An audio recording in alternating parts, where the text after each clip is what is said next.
Hello and welcome to Pods Like Us. I'm Martin Quibell, known to my friends as Marv, and this time I'm speaking to Wyatt from Cinema Trip Reviews, or is it Cinema Trip Views, Wyatt?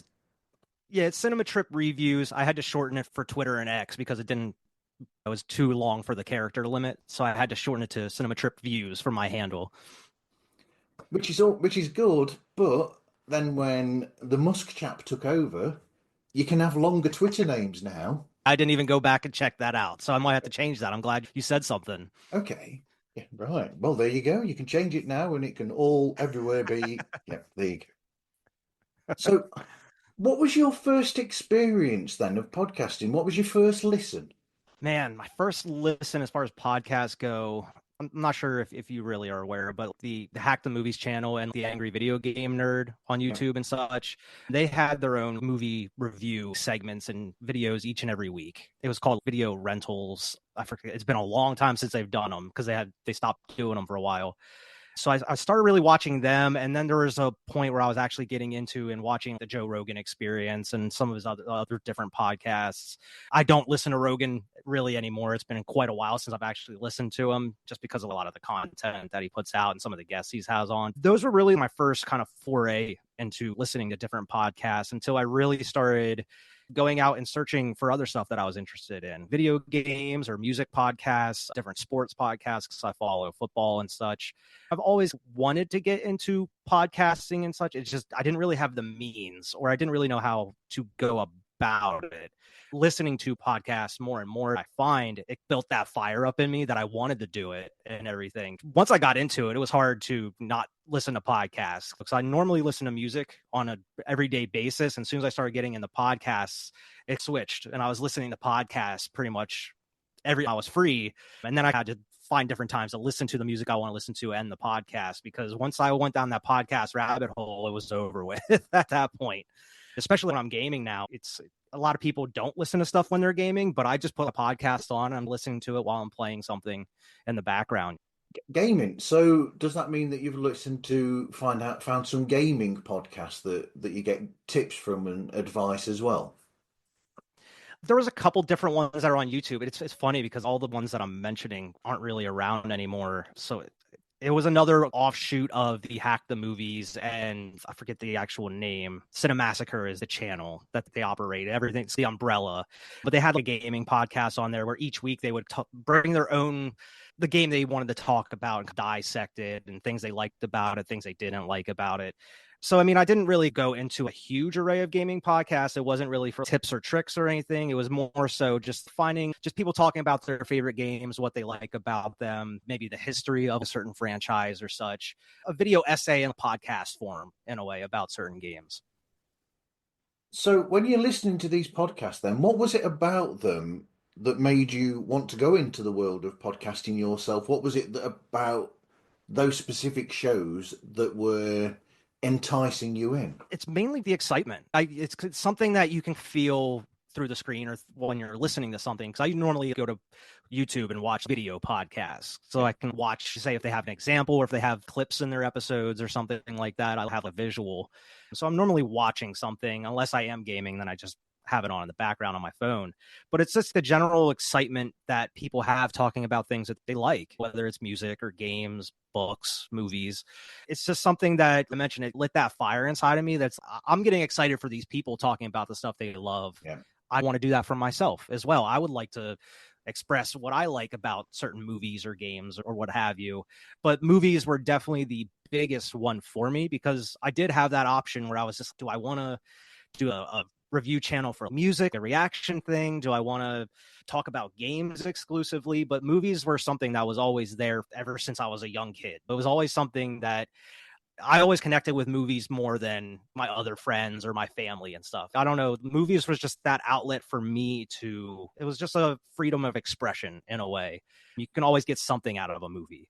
And that's what something I took into account whenever I was thinking about starting a podcast. This is a subject I think I like more than anything else. Video games is a very close second, but movies, that's just something that they're always coming out. There's always big blockbusters. There's always old ones as well that I haven't seen. There's so many movies that you're never going to get around to watching all of them. So it's just, I always like exploring all assets and all facets of different movies. Any movies from like the 30s to the 70s, and even now, I review movies that have just come out. But it was just that general excitement of listening to other people talk about stuff that they love. And I kind of wanted to feel that as well. I wanted to kind of give my thoughts.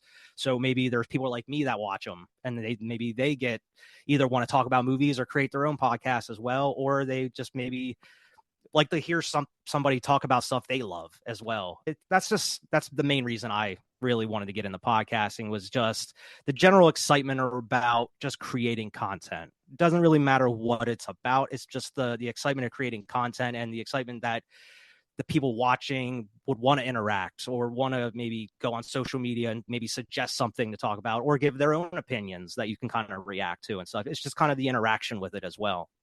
Trust me, we will go back to one of my memories based on listening to one of your episodes actually later on. Okay. So we've got your first podcast listen, then how you've gone from listener to podcaster. So Mhm. how did you come up with how did you develop the show? What was the initial idea of the show, and how has it evolved over time?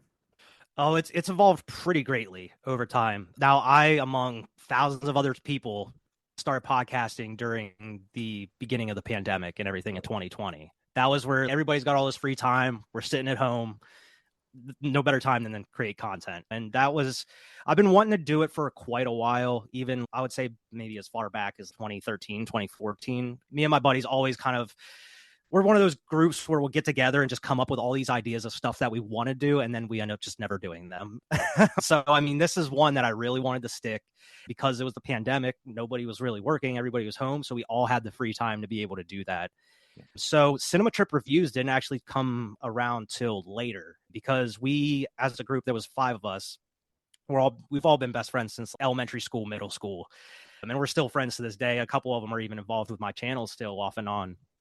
But we started a channel called Waves 5 Media, and that's actually still active on YouTube. You can go and look up all our old videos. We're not making content on that channel anymore, unfortunately, but that's where we really got started. And it was more of a general podcast, just what I'm talking about earlier, just talking about anything we wanted to talk about.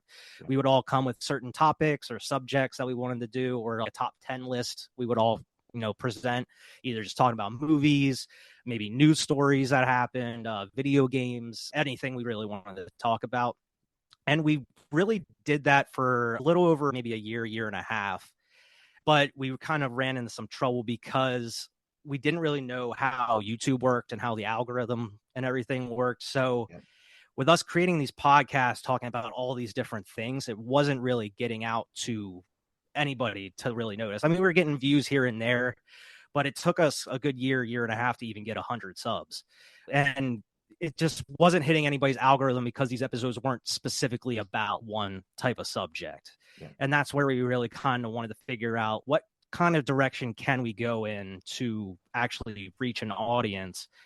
And by like a year and a half, the pandemic's starting to be over. Everybody's starting to go back to work. All my buddies, I mean, most of my friends have kids, so they're already busy as it is. So on top of jobs, they didn't really have time to do a weekly podcast or anything like that. So around that time when everybody was, they didn't have time or they weren't able to do an episode, that's when I started brainstorming my own ideas. I did start Cinema Trip Reviews. It was on that initial Waves 5 channel. Yeah. I ended up moving all those old reviews to the main channel so you can still watch those old reviews. But I started it on that Waves 5 channel when I was releasing weekly reviews. And I feel that it helped because we were getting some views because it was more focused because we weren't doing that main podcast. It was just the movie reviews.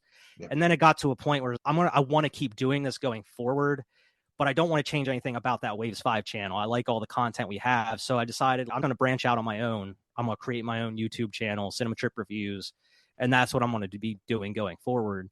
I had another little show called Audio Trip Reviews as well, and me and my buddies would sit down and we would listen to an album, and then the whole video was us talking about the album we listened Cool. to, like track by track, what we liked about it, what we didn't like about it.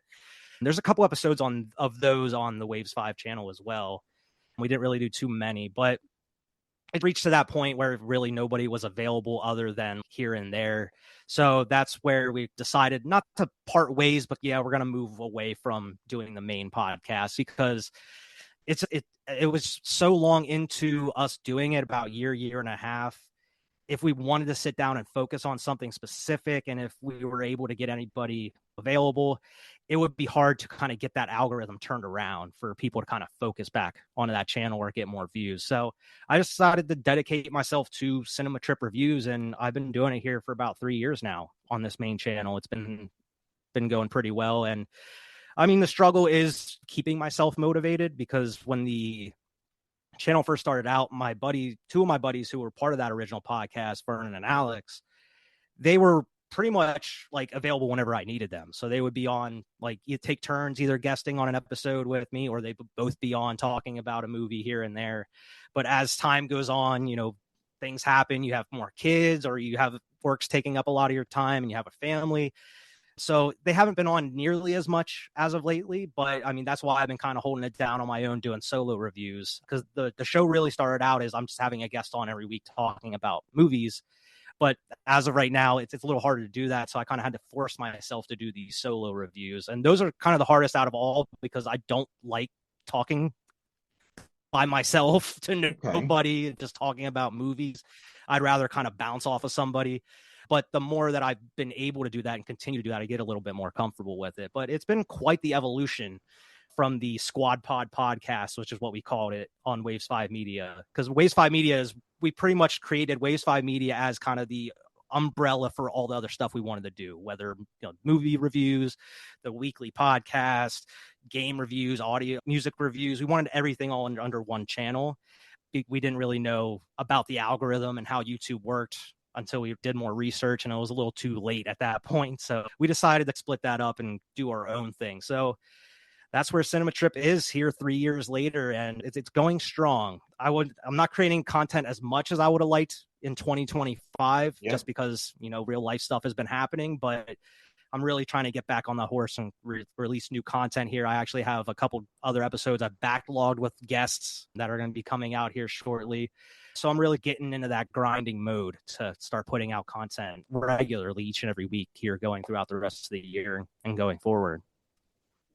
Yeah, I'm guessing that you do the same as me then, where at certain points I will block book numerous episodes over a short period of time so that I've got a nice fallback of episodes to be able to rely on. I recently just started doing that, to be honest, because I mean, it's been 3 years now and I've been going off the cuff each and every week, especially if it's like a solo review. If it's just me doing it. I really don't know what movie I'm reviewing until that week that I'm going to be releasing it. And I'm like, oh, Okay. I'm going to watch this. I'm going to watch it on Monday night. I'm going to film the review on Tuesday, edit it on Wednesday, and it'll be out on Thursday or Friday. Now, if I have a guest that's coming, I usually let them know ahead of time. And normally I have a guest on, we film it, I edit it within the next couple of days, and I put it out that week. So I normally don't backlog some episodes, but I'm actually getting to the point where I do have them backlogged. So I would like to actually keep that going, just like you mentioned, in case something happens and I'm not able to Yeah. put out a new episode. I already have one in the tank I can just throw out there if I need it. But that's probably that's the smartest way to do it, is have episodes already in the chamber if I need them. But that's not how I've been operating. I don't, maybe I put down a movie I want to talk about, and a couple weeks later when I want to review it or whatever, I'm maybe not into the idea of reviewing that movie. That's why I kind of keep it a spur of the moment type thing. I see a movie on HBO or Netflix, or if I bought a movie or go see one in the theaters, I'm like, oh, I'll review that this week or whatever. Or if one of my buddies texts me, hey, we should talk about this, I'm like, yeah, why not? I haven't seen it or whatever. But I usually don't plan too far ahead, and that it is a good thing, but it also can be a bad thing as far as podcasting goes, because you might not have an episode. I was going to say, I mean, do you sometimes watch a film, because you want to watch a film anyway, and then when you've watched this film that you've not seen before, or it's a film that's affected you in a way, you suddenly thought, you know what, I'm going to do an episode about that film. I wasn't going to. I was going to watch the film for my own enjoyment, but I will actually do a review of that because it's affected me that much. Yeah, yeah, that's definitely happened before. And there's also times where because to me, there's only certain movies I want to review by myself. I feel there's a lot more movies that I want to review, but I don't want to talk about them unless I have a guest to talk about it with. And that's why normally if I do solo reviews, they're going to be either newer movies that just come out in theaters that maybe not a lot of my buddies are able to go to the theaters and watch right away, or I do what I call in the show cinema trip retro reviews, and that's where I normally go back and review movies from the 80s, 70s, 60s, old school cinema type movies. And that's they actually do pretty well on YouTube, but those are the type of movies that I don't really need a guest, because not a lot of my friends are super into older movies, either black and white movies or just movies from the 60s and 70s era. Yeah. And those are the kind of movies that I really enjoy a lot and I really enjoy talking about. So if I don't have a guest, or if I'm searching for a movie to watch, I usually go and look around for either critically acclaimed movies from that time period, or just something that's been on my watch list for a while and kind of go back and review. But yeah, that definitely happens. I'm trying to think of an example. Probably Dog Day Afternoon was one of them. I actually had a guest on for that one, but that was also a movie that I ended up watching just because it was on my watch list, and I had no intention of reviewing it. And then I was just like, man, this is a damn good movie. I really want to go out here and talk about it, and I want to talk about it with somebody. So my buddy Vernon ended up reviewing that one with me. I mean, I'm a huge Al Pacino fan, so that was right up my alley. And I was like, I got to talk about Dog Day Afternoon after watching it. Yeah, but I mean, it's an important film in a lot of ways, Dog Day Afternoon Yeah. as well, because of the fact that it's not a back in that time when they were making films, there was always this definitely with British cinema, I think in some American cinema as well. There was a certain way that, well, let's make no bones about it, gay characters were treated in a certain way in films, and they were almost Oh, yeah. like they were the humor side of a film in some ways, Yeah, they're but like the punchline. they were the punchline and just the side character that was like, oh, we'll just put a bit of humor in and use the gay character to create the humor to bring, to make the Yeah. situation less heavy. But in that case, because both of them are a couple, Al Pacino and I forget the guy's name that plays oh his yeah, significant other in the movie. John. Oh, he was also in The Godfather, He I'm pretty was, sure. and the Deer Hunter as well. Yeah. Fantastic actor, Yeah, I was amazing. gonna look it up. John Cazale. That's Cazale. it, John Cazale. So yeah, John Cazale. That's it. Yeah, because he was also with Meryl Streep as well. Because Hmm. but and every film that he was in, because he was only in a few films, he was mainly an actor on Yeah. stage and whatever. But every film that he was in was actually an Oscar-nominated film as well, which is Yeah. It's amazing that you've insane. got that sort of hit rate that every film you're in is that sort of quality as well. Hmm. But both of those characters are treated in a way that isn't that. It's more of a realistic couple or that are having their own problems and those sorts of things. So that was an interesting point to it. So it put a Hmm. different edge on, what is basically a bank heist film, but it put that's something else to it as well and touched that definite public or situation that I mean America was in and the whole world was in at that point and touched on it. Yeah. Yeah, absolutely. But yeah, I mean, yeah, like I mentioned, there's certain movies I would like to have a guest on for. So I mean, it definitely, like when I have to have a solo review, it kind of makes it a little harder as far as picking different movies, because my mind immediately wants to go to like 70s or 60s cinema, but I do want to review other movies as well. So it's not just retro reviews anytime that I'm doing a solo review or a brand new movie. So I kind of have to pick and choose, and I usually kind of stay away from superhero movies as well, Yeah. just not only because there's so many of them, but because me and my buddy Vernon, I don't know if you saw on my channel or not, but we also have kind of a sub like playlist called Heroes of Our Time, which are also movie reviews, but we're also going through pretty much every mainstream, comic book superhero movie in chronological order. And we started with like Batman 66 with like Adam West and everything. So I try to stay away from those because we're going to eventually cover them on the channel through that little series that we're doing. I don't know. I just enjoy breaking down and talking about movies with a guest because it's vastly different than it is talking about by myself. Because I mean, you see my solo reviews, I normally just give a general plot synopsis, the characters that are in, like the actors, and my thoughts on the movie itself. Whereas, like, if I have a guest, that's when we really kind of break down the cast, facts about the movie, and then we kind of dissect the movie itself. Kind of not like every single scene, but kind of the main beats of the movie until you reach the end. And then we kind of talk about the whole movie as a whole. And that's what I really enjoy talking. Even though the episodes do get long, they're maybe around an hour, maybe a little bit more.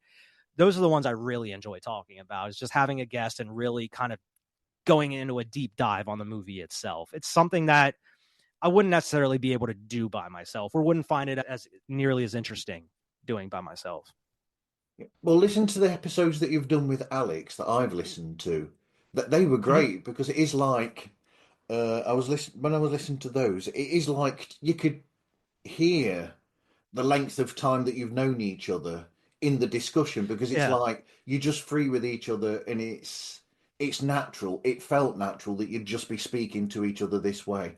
And also, you're both very, how do I put this? You both know what you're doing as well. You know how to word what you're talking about. You both seem to do the research as well leading up to it. And Yeah. and when you mentioned the Marvel thing or the comics thing, that made me think of when you were both doing the one. I don't know how good your memory is, but when you did the one about Werewolf by Night, and that discussion that you Oh, had yeah. between yourselves there was just fascinating. How you both picked up bits during that, and then there were bits that you reminded each other of that you'd almost forgotten about. And you're like, oh yeah, because you'd said that in such a short film there was so much acted into there that you could miss Mm-hmm. things quite easily. Yeah, and that's why I like having other guests on as well. I've frequently collaborated with the Flicks and Friends podcast. I've been on their show a bunch of times. Brett Parker from Dissect That Film's been on my show, and I've been on his show a bunch of different times. And I've also been working with Movie Dumpster and Hack the Movies and some other guests.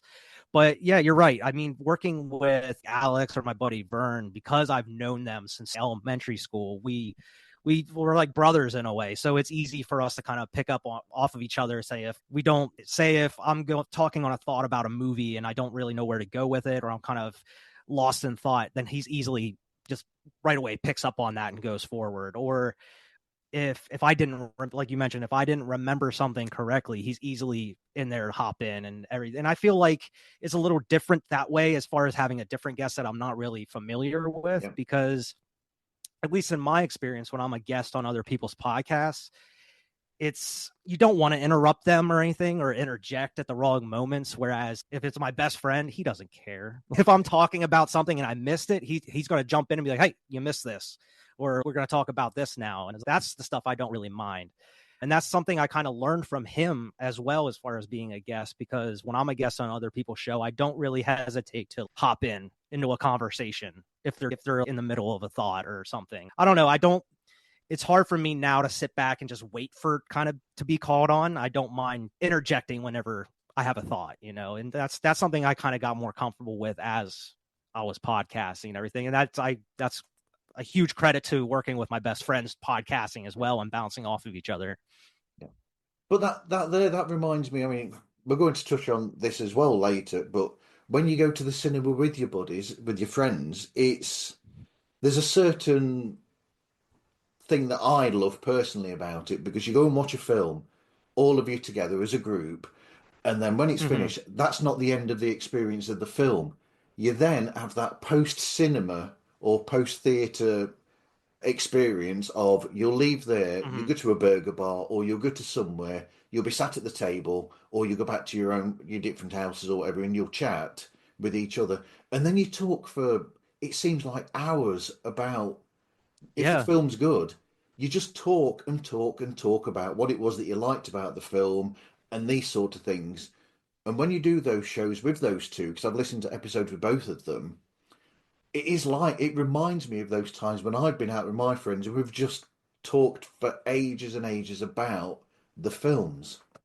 Yeah, yeah, you're incredibly right. And I think that also contributes to wanting to do a podcast Yeah. because there's been so many times you mentioned after a movie, you're just sitting there like talking about it in the car, or if you go out to dinner or whatever, you just keep talking. I was like, man, we should be doing a show. We can just, Yeah. just have a camera here and that's it. Just us talking about a movie we watched or whatever.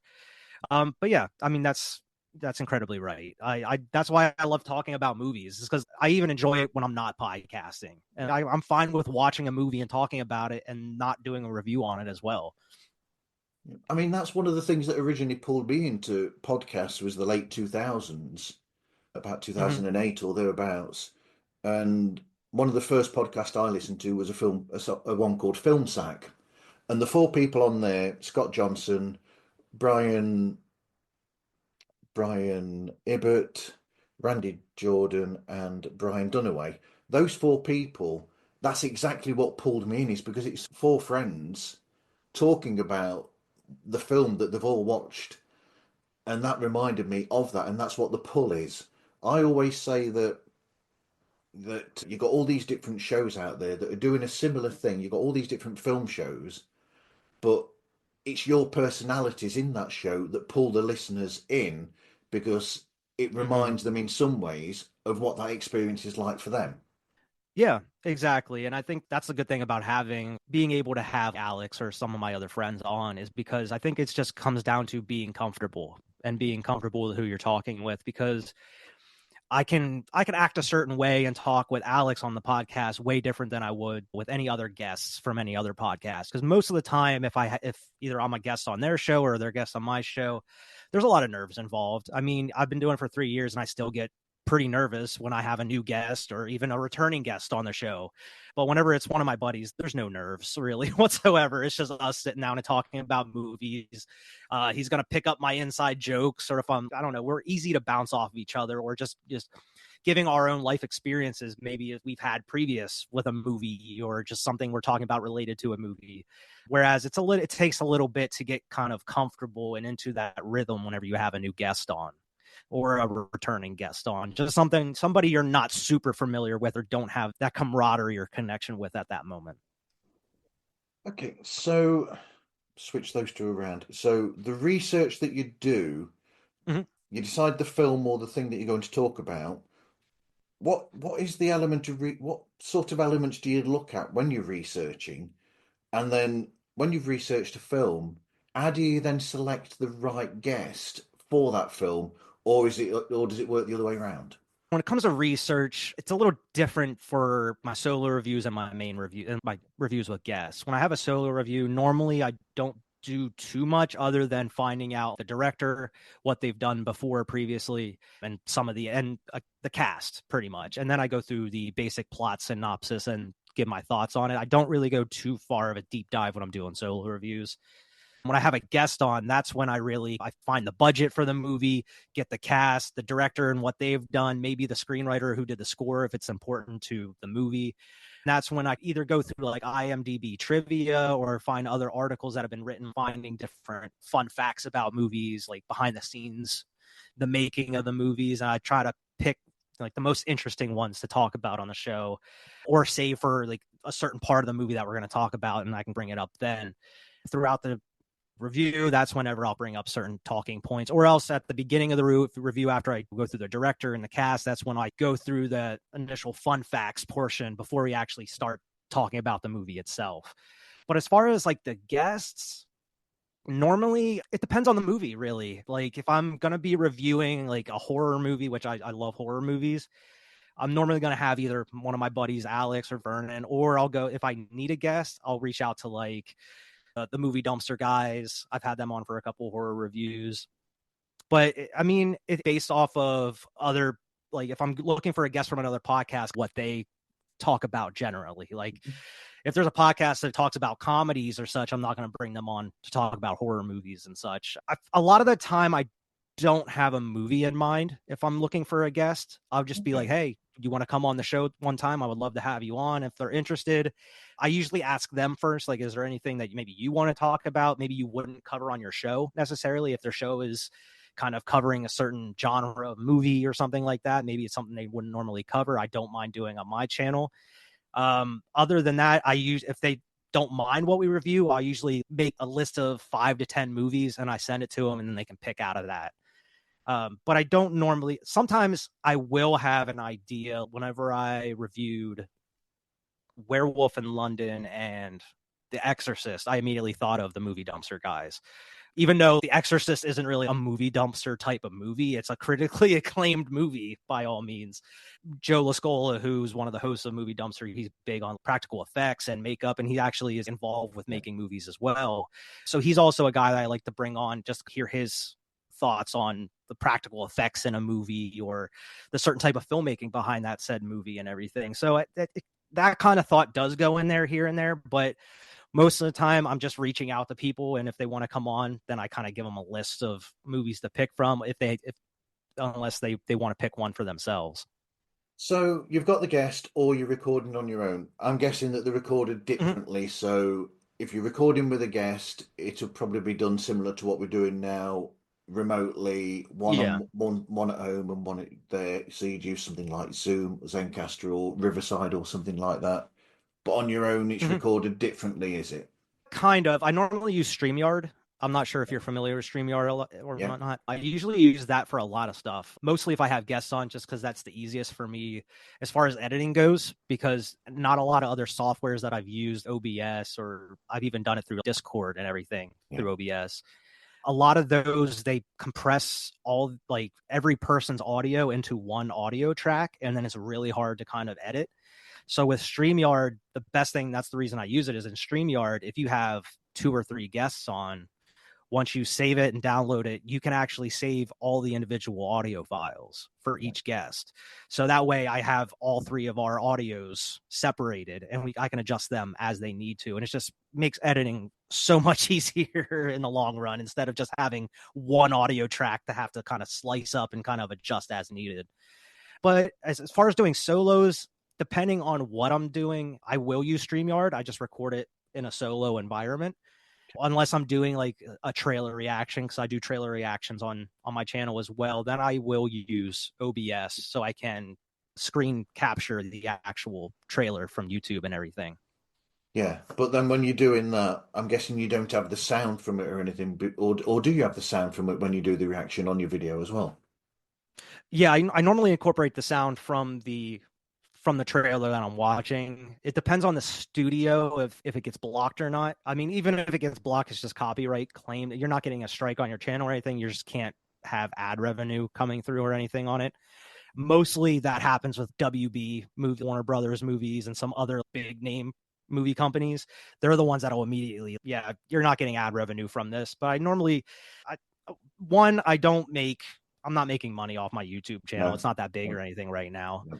So, I mean, I have over 1,000 subs, so I do have that ad revenue that comes in. I'm just not making money off it or anything. So I don't really mind or care that much that they're going to copyright claim a 10-minute trailer reaction. It just doesn't bug me that much. So I don't really think about that too often. Most of the times when I do have a trailer reaction, they don't really, most of this doesn't get claimed or anything like that. And even if it does, it doesn't really bother me too much. It bothers me if I have clips and stuff in my like hour-long reviews and then they get claimed and I got to go back and edit it and cut some stuff out and re-release it and everything. That's whenever it becomes a hassle. But as far as trailer reactions, I don't mind leaving that audio in or anything like that. Yeah. It's a touchy subject that's Mm-hmm. being discussed by a lot of people at the moment, such as James Cridland and all these people behind the scenes are discussing all this because it's a problem with music in shows as well. Yeah, Where, I mean, I do 2 other shows that are music related, and there's always that danger there. But my argument is that it's awful that they do this in some ways because you're promoting their product in a exactly. sense. So when I'm doing a show, one of the shows I do, Toppermost of the Poppermost, is about we're looking at the charts from 60 years ago in the UK and in the US charts and looking at those songs. Me personally, I see that as promoting music that some people now might not be hearing. I mean, even me, I listen to these songs and I'm sort of, I think, I've never heard this song in my life ever. So it's bringing this sort of media to people that haven't heard it before. So I don't see what the problem is with these Universal Group or whatever say we can't have you doing that. Well, why not? Yeah. Because we're promoting your music. So long as we don't have the entire song in the show Yeah. but have clips of it, I don't see a problem with that. And the same goes for films. Yeah, exactly. Especially trailer reactions because the Yeah, movie's not even out yet. You want to build that excitement up for everybody. That's even though I make trailer reactions, I still go on YouTube and watch other people's trailer yeah, reactions. And more so, I watch music reactions on YouTube. That's something I really enjoy because I normally don't. Sometimes I watch reactions of songs I don't know, but a lot of the times I will watch reactions of songs I do know just to see people's reactions to them. I'm a huge Beatles fan. They're yeah, my favorite band of all time. yeah, So I love going on YouTube and watching Beatles reactions, just seeing either young kids or people that haven't really listened to the Beatles. You get to see their first experience listening to yeah. these songs. And it's just something I get so much enjoyment out of. That's another reason why I like doing what I'm doing and everything, talking about movies and doing trailer reactions, because I want to build up that excitement. I'm one of those people that I don't like complaining about movies or Yeah. hating on movies. I mean, if a movie's bad, I will give my reasons why it's bad, why I don't like it, but I'm not going to sit here and just complain or hate on a movie. That's not my style. I try to find the good in a lot of the things that I watch or Yeah. whatever I'm doing. So that's why a lot of the reviews that I do or shows that I do, I'm not too pessimistic about certain things. I try to find the good in the movies, even though they're bad, some of them. I can recognize when stuff is bad, but I try not to be hateful or anything like that on my show. I try to keep it political free on my show. I don't talk politics or anything like that. And the other thing is I try to keep hate away from my show. And my guests, they're free if they want to come on and they want to crap all over a movie. That's fine with them. I may join in here and there, but I'm not going to be like mean spirited about it. I guess that's the right word. I try not to be mean spirited about certain things, or especially like with actors or actresses and even directors. Like a lot of it's not their fault at the end of the day. Maybe the directors more so than the actors, but even if a movie's absolutely terrible, I try not to like be too mean spirited or too hard on that type of movie. It's just not, may not be my cup of tea, but that's why I try to encourage other people like, hey, just because I didn't like it doesn't mean you might not. Go out and check it out for yourself. Now I'm going to have to try and come out with a way to segue from that to the next one. So how am I going to do that? I'm going to do it incredibly in a bad way and just go straight to it and say, so have you got a story of a memorable trip that you've had to the cinema? Hmm. Or would you like Let me me to come see. out with one more you think of one? I mean, I could think of a couple. I'm just trying to think of which one is probably the most memorable. It's probably not like too insane or anything, but it's probably the most fun I've had at the movies, and that is specifically it's part of a series and it's part of movies that aren't like super critically acclaimed, but the Jackass movies. Like I've went Okay, and yeah, seen like Jackass 3D and the one that came out a couple years ago, Jackass Forever. Me and my buddy Vern went and saw both of them whenever they came out, yeah, and it's probably the most fun I've ever had at the movies. And just because, not only because of how funny the movie is, and I'm actually experiencing it with one of my best friends, but because the theaters I actually saw them in were packed and everybody was losing it. Everybody's laughing and howling and just cackling. Like I haven't had too many theater experiences like that where the whole audience is kind of involved with the movie and just you're kind of feed off that energy. It's kind of the same thing as if you go to a concert and you're singing along with thousands of other people to a song. Like it's that yeah. kind of same feeling, that camaraderie of it. So just sitting there and just like laughing hysterically to this movie with how many other people in this theater, and it's the whole movie for like an hour and a half, 2 hours. By the time you're done, you're exhausted. But that's something I always remember, all these years later. It's just those little, even though the movies aren't like the greatest movies of all time or going to go down as one of the greatest of all time, there's still something that I enjoy going to the theater because I know I'm going to have a lot of fun with. Now, I was going to come out with a different story, but because you mentioned that with Jackass, it reminds me of I worked security for a cinema near where I live once. Mm-hmm. So we were doing security, and this is a completely true story. And it's I don't know whether I might get told off for this one or not. But so I was working security, and this group of people came in to go and watch the film next Friday. the comedy film Next Friday. Yeah, Is that Ice Cube? yeah, Yeah, and Mike Epps. yeah. So they'd gone to watch this film, and the only thing that was really strange was that one of them went in dressed as a lady, essentially. One of the Hmm. guys, for some reason, went in dressed up as a lady, and when they came back out, he wasn't dressed as a lady, but he was dressed in his normal men's clothing for some reason. It was weird to us as security because they went in dressed like that and came in dressed with trousers and a shirt. And it was like, hold on, you've changed from a dress to that. But you could tell it was the same person because the face was the same and everything. They've not done makeup or anything. They've just put this dress on for some reason. It's just a memorable cinema experience from working at the cinema. Now that you're thinking, the one I talk about with Jackass is definitely more of movie involved, but the other theater experience I vividly remember was, I think it was when me and my buddy Vernon went and saw Deadpool, the first Deadpool, whenever it came Yeah. out. And before we even went, we went to some Chinese place in the mall and got food. I ended up eating all my stuff, but Vernon ended up having a carry out thing of Chinese food. He's like, I'm sneaking this into the theater with me. If I'm hungry, I'm gonna eat it in the theater. Good luck with that, dude. Good luck. It's because he had to find a way to sneak it in his sweatshirt to get it even in there. And I just remember it was 25 minutes, maybe 30 minutes into this movie. He leans over. He's like, I'm going to start eating this Chinese food. I'm like, all right, man, that's all you. I don't want any of this. That is, if we get in trouble, you're getting kicked out, not me. And I just remember just sitting there watching the movie, and all of a sudden, I just smell Chinese food. And I look over, and you could see the steam coming up into the theater. And I could just imagine everybody in that theater being able to smell this Chinese food. And he just sat there eating it the whole time until he was done. This dude is insane. But I just remember that theater smelling Chinese food.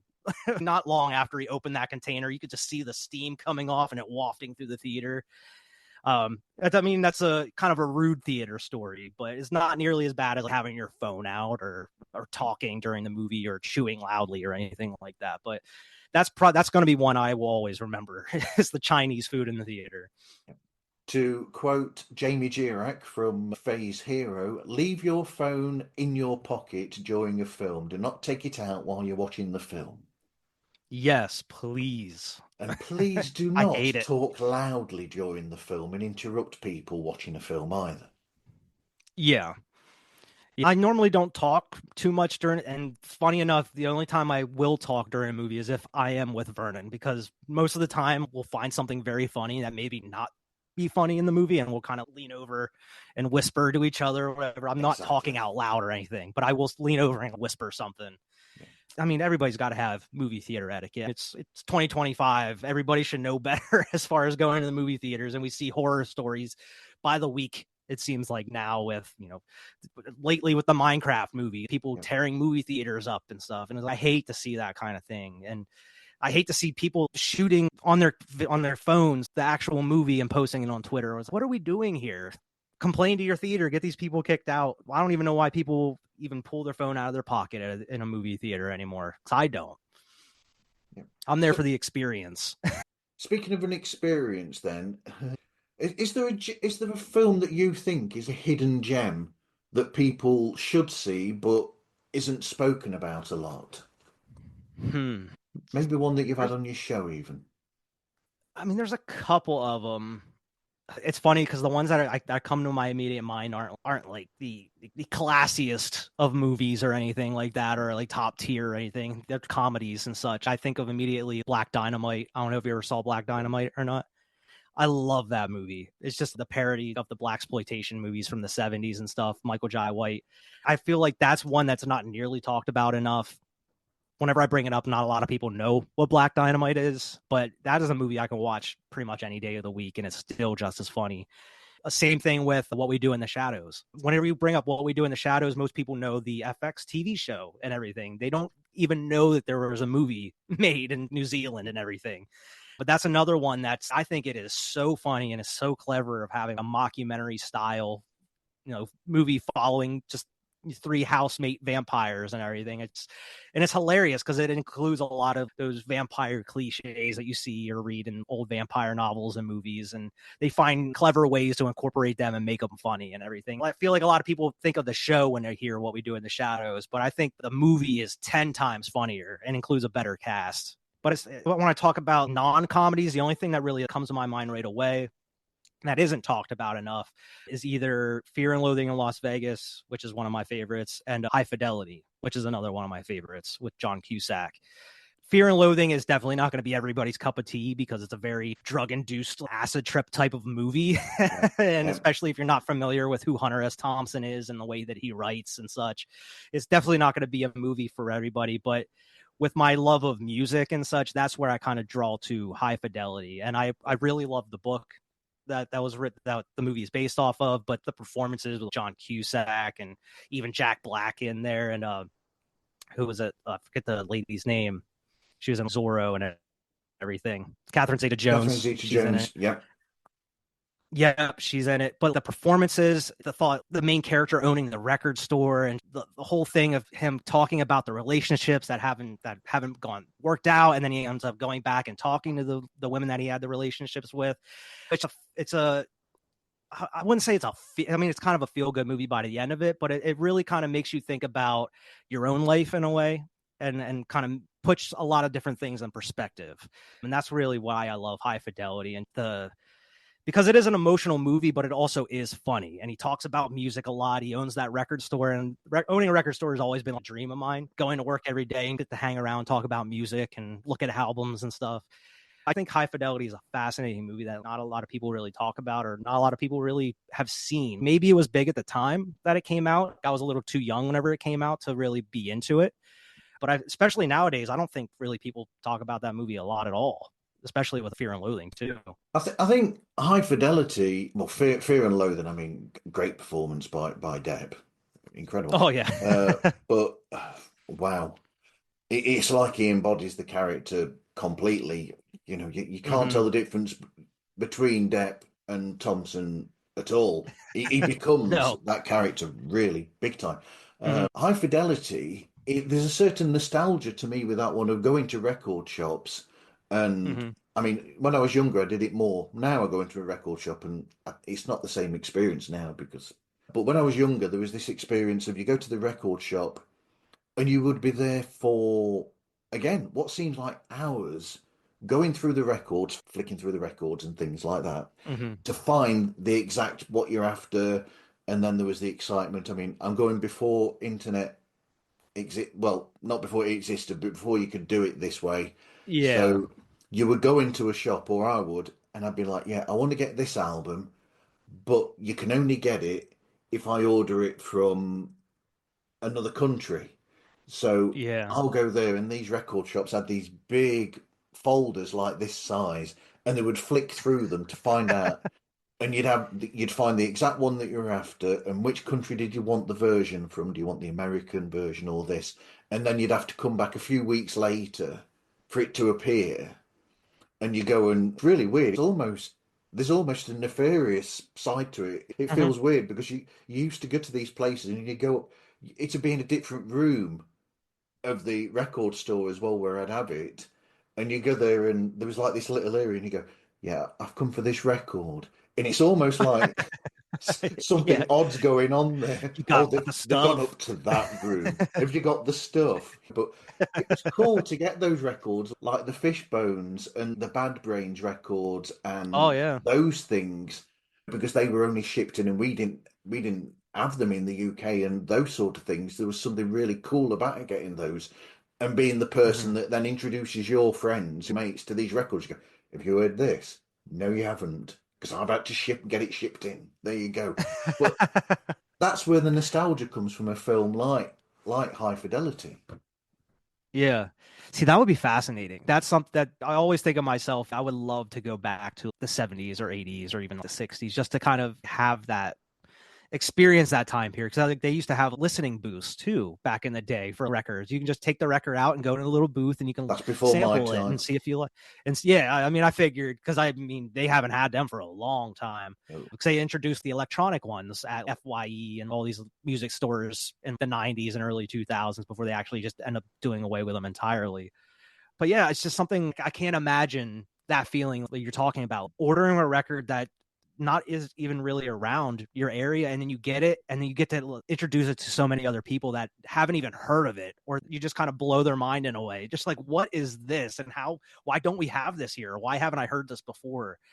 I feel like that's a lot of stuff you don't really get nowadays, because you have so much access to everything, either through streaming services, or you can just go online and buy something immediately, have it shipped to you the next day or whatever. It's like you don't really have that excitement anymore. And I mean, the only times I really get that is whenever I do go back and do a retro review of some sorts of a movie I haven't seen. Yeah. Recently I did a review of The French Connection with Gene Hackman, and I knew that was a critically acclaimed movie, but after watching it, I'm always kicking myself, because I'm like, how have I not watched this movie before? Like, I want to watch it again eventually. And then I'm normally after the retro reviews, I'm always kicking myself, because most of the time they're movies I haven't seen, but I'm always like, man, I really should have watched this movie sooner. I knew about it for years, but for some reason I didn't watch it until now. And I wish I would have, because I would have had all these years to comprehend everything, soak it in, watch it multiple times, maybe pick up on things I missed previously. I love that kind of excitement, and you don't really get that too much anymore unless there's something new that's going to be coming out that's not even out yet. And then that kind of excitement goes away as soon as you watch it or listen to a new album or whatever. French Connection is an interesting film. If you look at it with today's eyes, I mean, I Mm-hmm. saw it years ago. Superb film, but also because of the fact that it's superb because I think nowadays, if they were to do a remake of that film, they'd probably cut some bits out because it's paced. Yeah, It's paced a certain way so that films back then, they were allowed to have that, like the French Connection. You'd have that length of there, and you'd have the exposition, and you'd have these little bits. But mm-hmm. in a way, that was almost as if it was creating the ability for the. Because if you make it too quick, like some action films are nowadays, they'll just go action to action to action to action. Exactly. You Yeah, lose the breaths to allow the actual audience to keep up and for them to have this thinking time, because that allowed you, then you'd find out one thing that was going on in the story about the drugs that were being dealt and who was doing them and this, that, and the other. So you were realizing almost at the same time and working it out at the same time as Popeye Doyle is working it out. You know, Gene exactly. Yeah. Hackman's character. You'd be working it out with him, whereas nowadays they don't allow audiences a lot of the time to be able to do that. They just want to sort of go, you watch this, this is what's happening, that's how the film went. We're not allowing you to become part of that film or to actually interact with the film in essence. Yeah, they'll have a bunch of different action sequences tied together, and then Yeah, eventually they'll just have one big exposition dump to explain everything, and then that's it. yeah. But that's really what I really love about old school retro cinema from the 60s and 70s, because you have that breathing time to actually sit and marinate with these characters and find out who they are and get to know them. Even just you'll have drawn out shots of just panning across cities or different streets, or them walking or driving certain places. It's that stuff I don't really mind, because that's really what gets you into the atmosphere or puts you in the place of these different characters or wherever they're at, and get to know them. And I don't mind long scenes of just talking or exposition, because that's the stuff I find interesting for the exact reason you mentioned. It puts you in their shoes, and you're figuring stuff out as those characters are figuring things out. It's not just given to you. You have to figure it out yourself. And that's part of the greatness of classic cinema. And that's why, I mean, you still find certain movies here, and you have to really go looking for them. Similar movies nowadays that are being made. That's why I like Neon or A24 or some of these other studios, because they're not afraid to let things breathe and create atmosphere by cinematography or Yeah. different landscapes, or letting certain scenes breathe. And that's why I find refreshing about certain movie studios like Neon or A24, because I mean, some people call them elevated movies or art house movies, I guess you want to call them, but I just think they're just old school classic filmmaking in a way. It's just not, like you mentioned, everything's so fast paced in modern blockbusters or movies now. It doesn't really give you time to breathe. And I know you people want blockbusters, they want those action scenes, but you need to have some substance in between to make it a good movie. But even the superhero blockbuster films, Mm-hmm. some of those would be better if they weren't. cutting and chopping bits, and I'm thinking of things like the last Thor film, for instance. Yeah. That film was butchered, essentially. I mean, really, because I've heard stories of like where the Bale character, I think there was something like 20 to 30 minutes of his character that were excised from the film to get that Oh, time really? down because they wanted it below the 2 hours. And there were other bits that were excised out of it as well, and the same goes for the Doctor Strange film as well. That had a lot that was taken out of it as well because of time. Yeah. But that sort of reminds me of, have you seen that footage of on set where the late David Lynch was making a film and he's there behind the camera and he's talking, and then one of the producers comes up behind him and says, "Oh, do you think that's a bit long and you ought to really make that scene a bit shorter?" And then David Uh-huh. Lynch, who was not known for hiding his feelings in any way, just turned round at her and gave her a rant about the fact that you allow it to, he said, the scene is as long as the scene needs to be able to get everything in there. And he said, I don't understand this thing of trying to cut scenes and films to a certain time because that's the slot that you want to fit it into. A film needs to Yeah. breathe and tell the story it tells in the amount of time of however long it comes as. Oh yeah, I mean you're preaching to the choir here. I'm a huge David Lynch fan. I actually have all of his movies up here and everything. I love David Lynch, and that kind of goes to another video that he has. I think I've seen that exact one you're talking about, where he's in a meeting with certain people, and then they're not giving us time to work. They're not giving us time to figure things out. They're not giving me time to dream. I want to spend time in these worlds. I want to figure things out, but they're not. We need an extra day or two to do these things, but they're not allowing us to do that.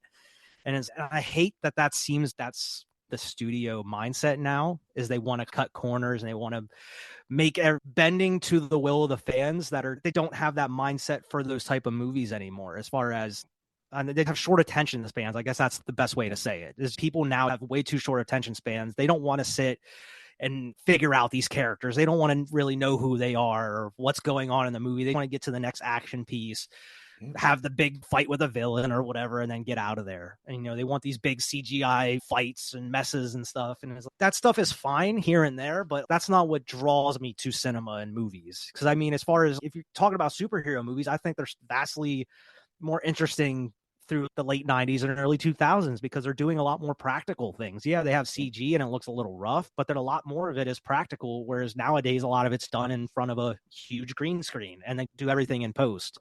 yeah. And it's not as interesting as it used to be. Yeah, it's one of the reasons why I've not seen it yet. I want to see that Thunderbolts film because I've heard that there's a lot of practical involved in Yeah. that. Yeah, I haven't gotten around to that one yet, but I definitely want to check that because I've heard good things about it. Yeah, so have I.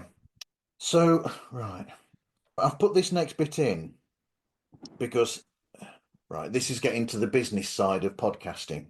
I Uh-huh. don't know what you know about this. What do you know about this thing that's called Podcasting 2.0? And if you know about it, what are you taking from it, or what do you think about it? Podcasting 2.0, is that what you said? Yeah, I'm not sure I'm aware of what that is. You might have to explain what it is. right. The technical side of it is that they've given this thing a name for some reason, I don't know. Okay. Podcast use something that's called an RSS feed to be able to go Okay. out there. So they've made Yeah. alterations to it.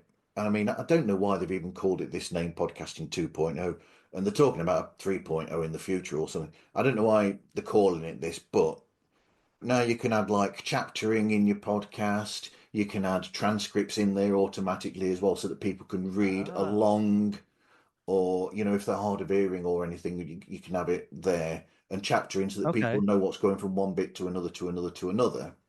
And there's some other things to it as well. Number one, they're not doing a very good job of telling podcasters about it, obviously. And number two, what do you think of these changes? Yeah, that is certainly interesting because I do kind of know what you're talking about now. I just Yeah, didn't know it was kind of labeled as podcasting 2.0, because I do use, it was called Anchor, but now it's Spotify something. But it's similar. It's the RSS feed where you upload your file and then it kind of puts it on all these podcasting platforms for yeah, you, yeah, Spotify, Apple Podcasts, and such. But I have seen that they've been implementing a lot of new stuff recently as far as the transcripts they just released through that. Through the past couple months, they've been introducing comments where people can actually leave comments on your podcast and stuff. And I've actually been getting some of those as of recently. I don't know. I think it's interesting. Yep. I definitely don't think they're going the best route about it just because I wasn't aware of what it was called or really. I just thought it was just little integrations here and there. I didn't know it was a widespread. But I think it's good. It's a good thing because it includes a lot more people as far as if they do need to read a transcript or if they're hard of hearing or something. But it also gives the chance for people that aren't necessarily on YouTube to interact with you and your podcast as well, whether it's through Apple Podcasts or Spotify or what have you. Say if they don't go to YouTube, they can still leave comments and you can comment back. Even through Anchor or Spotify that I use, you can post polls for each podcast that you do. If you have a superhero movie, you can post, oh, who's your favorite superhero out of this movie or whatever, and people can vote on the poll, and then it closes at a certain amount of time. I like those sort of things. Now, for me personally, with Cinema Trip Reviews, I get a lot more interactions and a lot more viewers through my YouTube than I do through podcasting. Podcasting, it's been harder for me to reach audio listeners more than the YouTube and actual video watchers. The Spotify has been picking up a little bit more because you can incorporate video podcasts on there now. So I've been getting a little bit more traction on there. But as far as podcasts in general, just audio only across all these different places, it's been a little bit harder to reach other viewers or bring new viewers in for me. And it's so weird because there's other shows that I've worked with there. Their podcasting platforms are actually doing really well, but their YouTube isn't doing as well. But my YouTube is doing pretty good, but my podcasting platforms aren't doing well. So the struggle of trying to figure out how to bring more people to that platform. But as far as integrating new things, I think that can also help bring new people in because you are interacting with new viewers or other viewers and posting polls or leaving comments. I think I like the ideas they're bringing to it. They just may not be doing it necessarily in the right way. It's odd, really, because I thought that some of the films that you talk about, I would have thought would pull in an audience that other shows aren't doing. For instance, the one I was going to mention, and I'm glad now that I've remembered it, was when you were talking about The Hitcher, the Rutger Yeah. Hauer and C. Thomas Howell film, which is a film that wouldn't be picked by a lot of it wouldn't be picked out by a lot of film shows. That one has a sort of nostalgia there as well for people. I would have thought that of that sort of era, because I would have thought that they would have been drawn to it and thought, like me, oh, I wonder if he thinks similar to me to when I Yeah. saw the film and my memories of it. My memory of that is going to the video store and renting it out close to when it came out, which was Mm-hmm. wow. And that video store obviously no longer exists and it's a coffee house. Just like most video store rental stores now are Yeah, coffee not around houses. anymore. But yeah, so I'm surprised by the fact that you've not got that discoverability on there. I mean, it happens here and there. A lot of it happens based off of what guests I have on. Yeah. Normally, if I have Movie Dumpster on, I'll see a big jump in certain views on podcasting because I have a well-known guest on there. But there has been certain times where I've had an episode here or there with either by myself or with somebody else where it does really well. Going back to Al Pacino, another Al Pacino movie, me and Brett Parker from Dissect That Film reviewed Serpico a while Yeah. back. And I think that's the best reviewed or best list, like the most watched or listened to podcast I have is the Serpico one. And I was like, I wouldn't like, it's weird. I wouldn't have thought Serpico out of all the other movies I've talked about, that's the one that most people are going to listen to. Because I feel like that's another kind of underrated movie. Going back to that conversation is like, not a lot of people talk about Serpico nowadays. So it's like, it's weird that a lot of people want to listen to somebody talk about Serpico, but nobody's really, making other videos about it or talking about it themselves. I think Dissect That Film advertised and promoted on their show that they've been on yours, and I think you've got some of their listeners because they've got a good Yeah. they've got a good listener base. They have. Yeah. I mean, that's something I really love about just podcasting in general. I mean, specifically with movie review podcasts, because I've been on the sports world podcast as well. Me and Vernon used to run like a sports podcast, just kind of talking about any sports news each week. Yeah. And the sports podcasting world is incredibly toxic. There's so much competition, not just not just the teams, but I'm saying like podcasters in general. There's so much competition between just podcasters.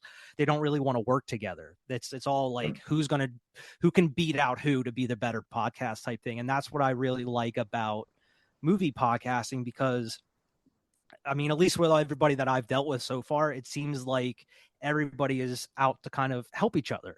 They want to Yep. kind of lift each other Yeah. up and make each other better. And I think that's the biggest thing of why I've kind of stayed doing this as well and interacting with so many people. Like that's why I've been on Dissect That Film and Flicks and Friends podcast so many times, is because they know that if they don't have a guest and they want one, they just got to give me a shout and I'll watch Yeah. whatever they want me to watch and I'll be on the show. I don't know. It's just that camaraderie and being and wanting to be able to help other people out. And that's why I don't hesitate if other people reach out to me, if they want me to be on their show. I'm there just because I want to be able to help you out. Like maybe I can bring some of my viewers over to their channel, or they can help me out. It's a give and take type thing, but that's Yep. not really the thing I think about most when I'm having someone on my show, or if I'm going to guest on their show. The number one thought isn't like, I hope I get some of their viewers or I can get more subscribers, because to me, of course, subscribers and viewers are important, but that's not the most important thing to me. It's just it's the fun of making these videos and interacting with people or commenters or fans and other podcasters mainly, and just being able to kind of grow and help each other grow together. Yeah. And that's one of the things I've liked the most out of being a podcaster over the past 3 years. I'll quickly say that sports podcast is the most difficulty I've had trying to get Oh on yeah. my show. I really have problems trying to knuckle down some of those to appear on here, which Oh is, really? but that's the only type of show I have a problem with getting on Huh. onto pods like us, and I don't. It might be part of that. I don't know, but when I reach out to sports related shows, there's just almost complete silence most of the time, and it's just whereas Yeah. everyone else in the podcasting world, every other genre, be it film podcast, music shows, audio dramas, even podcast entertainment or podcast industry shows, I don't have a problem with getting any of them. It's just that one little bit of the podcasting world. They just seem to be very standoffish, and I shouldn't really be saying that. Oh no, I mean it's completely true. Just being in it for we did the sports podcast for like a little over a year as well. I mean we've had good guests on. We've had a couple guests here and there that have actually treated us very well, that have helped share our stuff and help promote us as well. It's funny because the one dude we had on, his show is that Your Boy Q or whatever, and he talks about the Raiders, the Las Vegas Raiders Yeah. team and everything. And it's funny because we had him on the show. He was a radio personality. He wasn't super big, and nowadays he's actually on ESPN and stuff. And he's a big kind of, not a commentator, but he's a kind of a pundit talking about the Raiders and stuff. And I was like, it's cool to see that kind of evolution of some people that we talk to. But yeah, most of the people we dealt with or tried to get on the show, they either wouldn't respond back or they treat it as we're in competition with them. And that's not what it's about at all. We just want to build our show up and have people want to talk about sports. We weren't even a show where we were specifically about one team or anything. We were just covering everything. So we weren't trying to we were just trying to have people on and just talk about sports and have fun. But man, it's from the people that comment and just interact are just toxic, to even just hosts of different shows that are just aren't nice or just toxic themselves. And I wanted to distance myself from that just negativity, just because nobody needs to be around negativity a lot. So, and that's what I really find refreshing and what I like about the movie review atmosphere that I'm in, as far as social media goes, and the circle that I'm in with the people I interact with, is it's pretty much all positivity. I mean, there are negative stuff coming from people on social media. There's always going to be that, as far as about like hating movies or what have you. But that's the stuff you have to learn how to ignore. Similar to comments on your YouTube videos. I don't pay much attention to comments. I look at them and I'll heart them, or maybe comment back if they're nice or whatever, or asking questions or have a cool opinion. But other stuff, I don't really give it a time of day. If it's negative, I ignore it and move on. That's really the thing you got to do as far as podcasting, is ignore the outside noise and do your own thing. Okay, that transitions nicely and segues into this. So, what other advice would you give to people thinking of starting to go into the world of podcasting? you're not, it's going to be, hard at first, just because you have to learn everything. I mean, pretty much I learned everything I know by watching YouTube tutorials as far as editing goes and such. But the main thing I would say is what I was talking about is try to ignore the outside noise. Don't get too caught up in what other people are doing, because that's very easy to do. It's very easy to channel watch maybe other podcasts that are maybe around your viewer count or around your sub level. It's easy to watch them and be like, why are they getting more success than I am? What are they doing that I'm not, or such? And you can't be in that mindset. Yeah, if whatever you're doing isn't gaining traction after a while, you may have to change it up. But you gotta learn. You just gotta be yourself. I know that's probably one of the most cliche things you could possibly say, but it's true. You gotta be yourself. And the other thing is you got to have a schedule and be consistent. That's the number one thing that I was always told getting into podcasting is you have to be consistent. And I got to really practice what I preach, because as of lately on my channel, I haven't been as consistent, and I want to be. I mean, life stuff happens, you Yeah. have to work around that. But that's the number one thing, especially if you want to be a little, I wouldn't say it because I'm not super successful or anything in the podcasting game, so don't get me wrong. But if you want to start getting that subscribers and views, you just got to release things consistently, like maybe once a week or once every other week, but make sure you're trying to release it around the same day or same time each week, because that's something that I know the YouTube algorithm really detects. I'm not sure about how the podcasting stuff goes as far as the RS feeds and everything, but as far as YouTube goes, knows when you're releasing new episodes, what content you're doing, and when you're releasing it. And consistency is the biggest thing. And the other thing is you just got to have fun with it. Don't force yourself to do certain things outside of your comfort level. I mean, unless you're having a guest on. If you want to have a guest on, obviously you're going to be nervous and stuff. You got to have to do some things out of your comfort level, but like, don't completely change your show around just to try to find success. Don't fall into something you don't like doing just to be successful. I'd rather have fun making my show each and every week and kind of be at the same place I'm at than not have fun every week and have a lot of success. I want to have fun doing what I'm doing.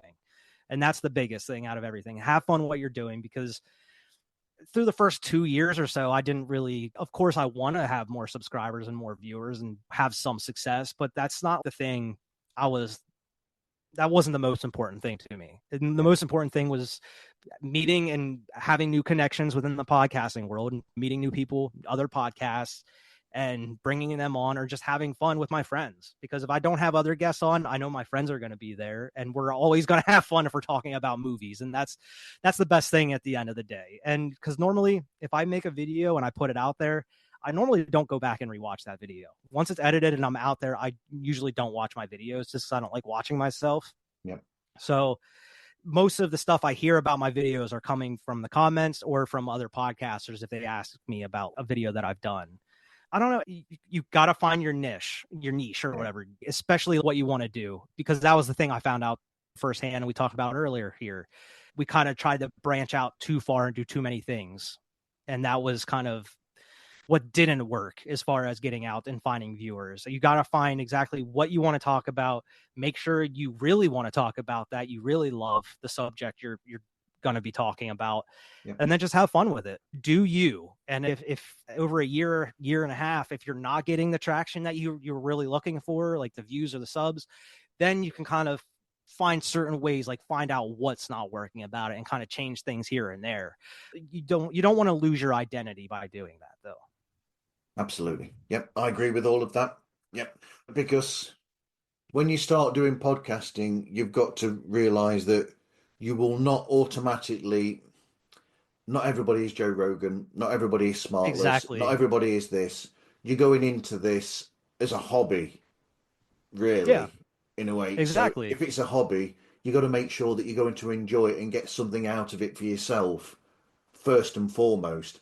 And then over Hmm. time, you'll build over time up to something, and you'll have those people following you. And if you're really, really lucky, you might get to a level where you're getting something from it financially or otherwise. But Hmm. always maintain that you get something out of it for yourself, and that it's because it is, like I said, it's a hobby. Yeah.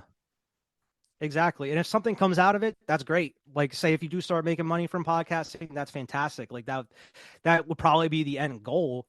Yeah. But for the most part, you have to treat it like a hobby first and foremost. You can't just go out and think like, yeah, I'm gonna conquer the world. I'm going to get thousands of subs. I'm going to be making a ton of money by doing podcasts, because it just doesn't work like that. It really doesn't, because especially since the pandemic, which was probably the worst time for me to get into podcasting because everybody was doing it. Not just the movie podcasting world, but it's oversaturated with so many podcasts, whether it's movies, music. There's so many podcasts talking about everything. So it comes down to what separates you from everybody else, or what makes you different, or makes your show stand out above everybody else. And I mean, people can look at my Cinema Trip reviews and say, yeah, it's similar to Dissect That Film or Movie Dumpster or Hack the Movies. But if you watch all of our shows, they are pretty different, because we're all Yeah. different personalities. Yeah. We're not all the same people, Yeah. and we all have our own quirks and our own way of seeing things or talking about certain things. So I mean, it all comes down to who you are and what you're talking about. And that's the most important thing that I said earlier, is you got to be yourself, because if you're yourself, then that's when people will recognize when you're being real or when you're being phony. People can tell. At least I can tell when someone isn't acting like themselves. They're putting on a persona or playing a character. And that's not something I ever try to do in my shows. So, what sort of podcast do you like to listen to now? Mainly, I listen to go back and forth between certain gaming podcasts. I mentioned before, I listen to Luke Stevens Live. He's a bigger gaming slash streamer on YouTube. I don't really watch his streams as far as gaming goes, but he talks about a lot of different gaming news, because he has a lot of tight connections within different developers and stuff, and he gets invited to all these events, so he has the inside know on certain things. So that's why I really like listen to him, because he talks about the back end of things as far as development goes, or just certain news, and then he covers it from a perspective that not a lot of people would normally think of. So I like listening to that. And I also like listening to a lot of comedy podcasts. Recently, I've been getting into Harlan Williams. He has his Harlan Highway podcast that he does with certain guests. And he is so silly, and he just has a way of bringing out the silliness in every one of his guests that he brings on, that each and every episode I find myself laughing out loud. And I normally have it on while I'm gaming too. I'll be playing something and have it on and I'm laughing, because the silliness that he brings onto that show, and it's infectious to his guests. And that's the stuff that I like. It makes me want to podcast more. And I don't necessarily run a comedy podcast, but it's the stuff that inspires me to keep doing what I'm doing, whether it's a comedy podcast or a gaming podcast. I don't know. It's stuff that kind of inspires me in a way. Cool. Cool. So, how can people get in touch with you and find the show if they want to, Wyatt? Yeah, I mean, Cinema Trip Reviews is pretty much anywhere that you can find your podcasts. We're available everywhere. We're on YouTube. Definitely go there and check out Cinema Trip Reviews. We got a lot of stuff on there. I mentioned we cover everything from the old classics in cinema to the new releases, and pretty much everything in between. I already talked about numerous times. I do solo reviews, I do trailer reactions, and I do have guests on here. I actually have a lot of guests already, couple episodes already in the bank I got to edit still, and there are some other ones I have planned throughout the year as well. But I'm going to be trying to be consistent here going through not only this year but going forward. But you can pretty much find me anywhere as far as podcasting goes.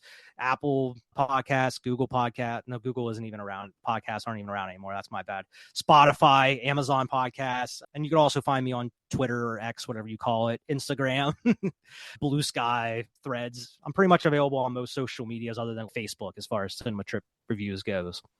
Okay, that's good. Thank you for speaking with me today, Wyatt. This was great, and Absolutely. it's gone longer than originally we thought it would do, but I've gone for the David Lynch mentality there. It's as long as it needs to be. Absolutely. I want to thank you so much for having me on. I had a great time talking about podcasts with you. Me too. I loved it.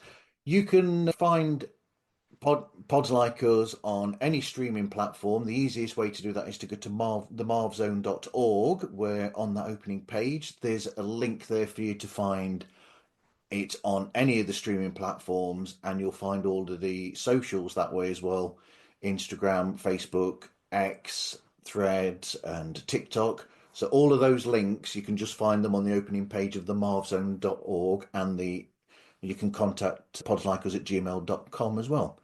Anyway, thank you everyone for listening, and hope you listen again to another episode of Pods Like Us.